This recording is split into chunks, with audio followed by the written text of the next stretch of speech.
to rock star George Michael. Singer Shirley Murdoch on why she hates being compared to Janet Jackson. And part one of our series, The Perfect Face. Today, how to hide your flaws with concealers and foundations. Plus, a beauty queen who claims heavyweight champ Mike Tyson sexually assaulted her. An exciting recipe for easy, spectacular, and delicious souffle. And it's all coming up next.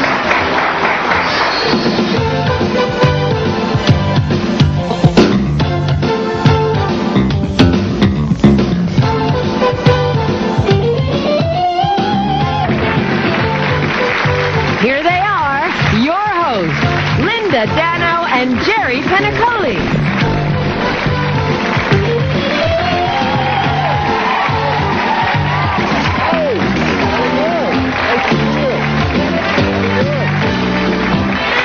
Hi, everybody. I'm Linda Dano. And I'm Jerry Penacoli. Welcome to Attitudes. I like your outfit. Thank you. I like yours. Yeah, They're dressing us alike like now. twins today. Huh? I know, we do. Yeah. We've got a good show for you today. We really do. We have a former beauty queen who is going to tell us some real interesting things about Mike Tyson. She claims that Mike Tyson sexually assaulted her, and she's asking for $100 million in damages. Why not? 100 million, 500 million. Why not? What does it mean? You're right. And we're going to have a four-part series this week, so ladies, pay attention, on the perfect face. Oh. I'm looking at you, but No. you already have. No, and so do you. Please. No, you had it. So today we're going to talk about concealers and foundations, and you don't have to listen to Okay, I won't. I'll close my Okay. Most people remember our first guest as Keith Partridge. After dodging the spotlight for over a decade, he's back with the release of his new album, David Cassidy. Please give a warm welcome to David Cassidy.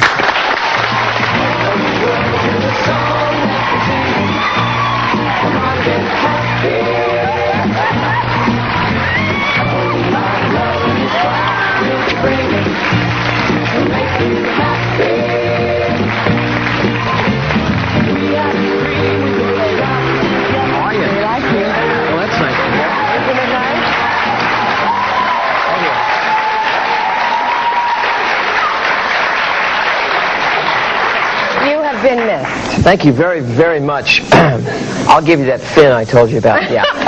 Really. Now, as you can tell from the audience, I mean, in the 70s, you were the biggest thing going. I know. Well, you know, now you're 41 now, and Yeah. I'm 48, and I watch The Partridge Family every week. Right. And you were who we watched it for, really. Right. And then all of a sudden, it was over, and we didn't see David Cassidy after that. Where have you been? I've been staying at her house. Lucky her. I've been hanging around the bus stops, making sure they're all running on time. Very difficult question to answer because I have spent quite a lot of time in the theater. And I took myself, I think people's perception of me, quite rightly so, is from television, and I guess I had probably the most impact of all the work I did from playing Keith on Partridge Family. Right. That show had such a tremendous impact.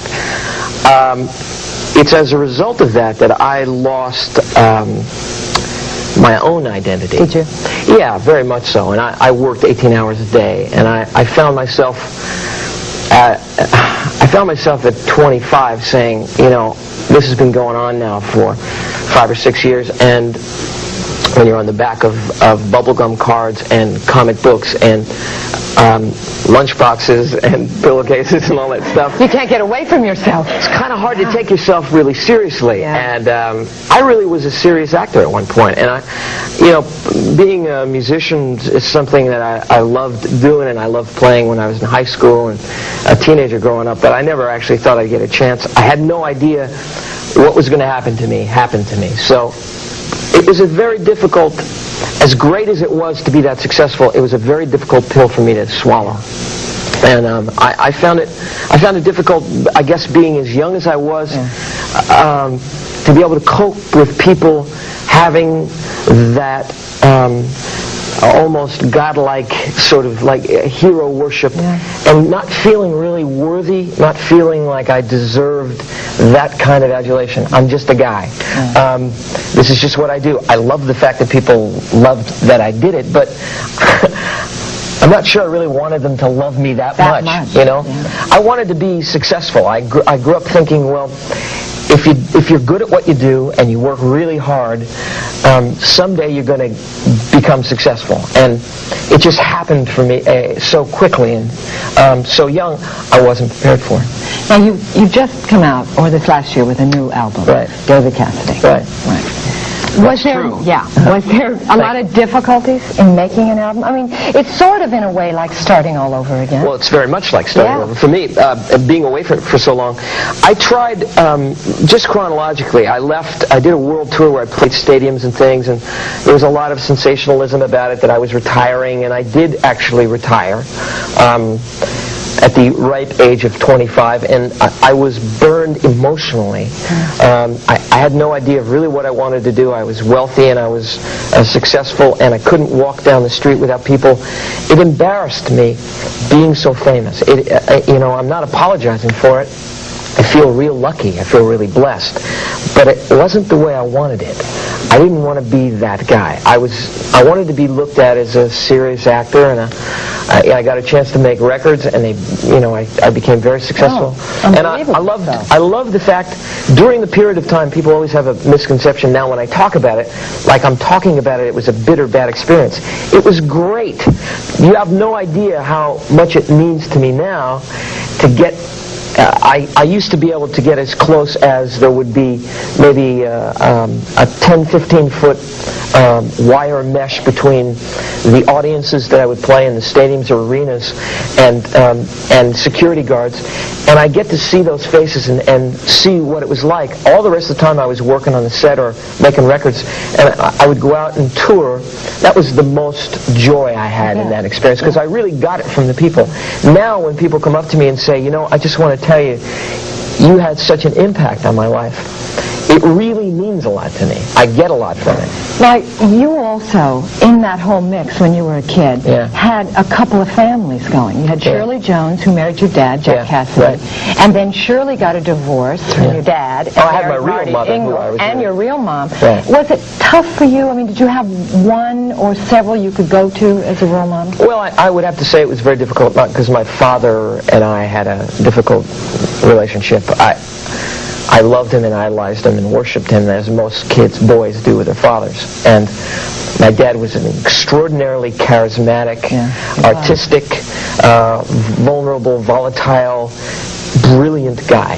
He was, some say that he was a genius, and in a lot of ways trying to live up to all of what he was as a person, as a human being, in terms of what the public's perception of him and the private sector's perception of him. Bring him into a room at a party, and he's the party. I felt very intimidated by my dad, and he left when I was a kid. So it was really pretty difficult for me just on that. When I became really successful and famous, my dad had been struggling in the business for 30 years and wasn't. He was known in New York on the theater, but no one knew him outside of New York, really. I became really much more successful and more famous than he was at an early age, and I almost was embarrassed. Yeah, that's tough. To For be both that of you, successful. that's tough. Real tough for him. I'm going into the audience. You can just keep talking. You are? Yeah, because What they're is this, my dying show to now? ask you Oh, good. things. Welcome. And, I'm David Cassidy. And I'll be your who host has for the a next question hour. Here? So, Linda. I'm here. How are you doing with that microphone? Yeah, just a minute. Just a minute, David. Yeah, stand up. Question. Yes, your former co-star, Danny Bonaducci, he's been in the news recently with his trouble. Boy, hasn't he, though. He has, with drugs and arrest, and he attributes most of his problems to being a child star. To me. And Yeah. I was wondering how being a child star has affected you. Well, actually, I never really was a child star. I don't know. I never worked before I was out of high school, and I was 18 when I started professionally in New York here. I did a Broadway show. George Abbott, the legendary director, hired me in my first job, and I went from the day that show closed out to Los Angeles to do a screen test. I was 18, and I started working like that. Now, Danny is going to be working with you on tour, is he not? Yeah, I'm glad you just raised that, because a lot of people have been talking to me about him, and let me give you a little insight. I know him from the time he was 10 years old, and being 19 or so, I was a lot older and had a lot more savvy, but I recognized a really good a very sensitive, very gifted human being. He was didn't have the easiest childhood being on that show, and he's, I think, always looked up to me as a big brother. I think that I have remained one of the few influences in his life that has been positive and have stayed by him and haven't abandoned him because it's not really fashionable to know him. Yeah. I sincerely believe in his talent. I think he's an extraordinarily funny guy. I think he's also used very poor judgment in a lot of the responsibility about being a celebrity, especially being a kid growing up. Not to say I'm excusing him for what he did, but he's used poor judgment in taking Danny Bonaduce out into places that Danny Bonaduce shouldn't go. David? Much the same, and it's very funny to say this now, but I really respect Paul Rubens, who is Pee Wee Herman, is a very talented guy who used extraordinarily poor judgment being who he was, and I don't know if he'll ever be forgiven. Danny, of course, didn't commit that kind of a sin. No, he didn't. He didn't hurt anybody. Danny's just gotten in some trouble. Some of it wasn't really his fault, but I believe in his talent, and I always have, and I've been trying to, I guess, urge him to go out and do stand-up, and I'm going to go out on tour starting September 14th in Hershey, Pennsylvania. I start my tour. It's my first time in 15 years. Danny's going to do a half an hour, 45 minutes of stand-up. Good for you. He's, you know, at all times in our lives, we all need a helping hand sometimes, and I believe in him. I don't think he's going to let me down. If he does, I'll kick his ass. No.